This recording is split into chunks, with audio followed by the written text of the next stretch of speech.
Le gouvernement, à travers le ministère des Maliens de l'extérieur et de l'intégration africaine, affirme être au courant de cette nouvelle vague d'expulsion massive des ressortissants d'Afrique de l'Ouest et du Centre par les autorités algériennes après celle intervenue en décembre dernier. Parmi ces migrants en cours d'expulsion figurent des dizaines de Maliens. Il ressort des informations reçues par l'Organisation internationale de migration, l'OIM, que 75 Maliens sont concernés par cette opération. 75 Maliens. Donc, les dernières informations que nous avons à partir de l'OIM, hier, je suis rentré en contact avec notre ambassade à Niamey, qui m'a donné les chiffres de 360, toutes nationalités confondues.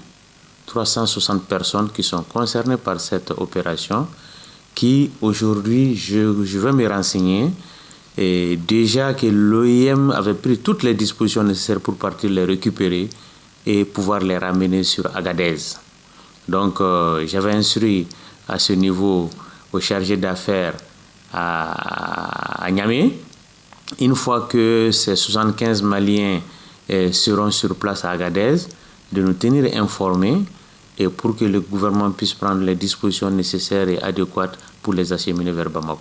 Regrettant la réaction tardive du gouvernement, le Conseil supérieur de la diaspora malienne affirme avoir informé les autorités maliennes de la situation difficile de nos compatriotes dans ce pays frontalier. Et quand on a été informé d'une façon claire et précise qu'on ne peut pas renverser la situation ou on ne peut pas trouver une situation afin qu'il puisse rester, nous avons saisi le ministère malien de l'extérieur à travers la délégation générale des Maliens de l'extérieur. Nous avons obtenu une réponse comme quoi tout est en train d'être mis en œuvre afin que les Maliens qui s'y trouvent puissent revenir sains et saufs et surtout d'être traités de façon humaine et revenir avec leurs biens. J'ai précisé que nous avons... Malheureusement, ce n'a pas été le cas. 2 mois après, les arrestations ont continué. Ils ont mis dans un camp des nombres difficiles à compter. Et ce qui est devenu très inquiétant sont ceux qui ont été portés et disparus dans le désert. Sur les 75 Maliens jetés dans le désert, certains auraient déjà perdu la vie. On parle de 75 Maliens, nous parlons de plus de 100 Maliens.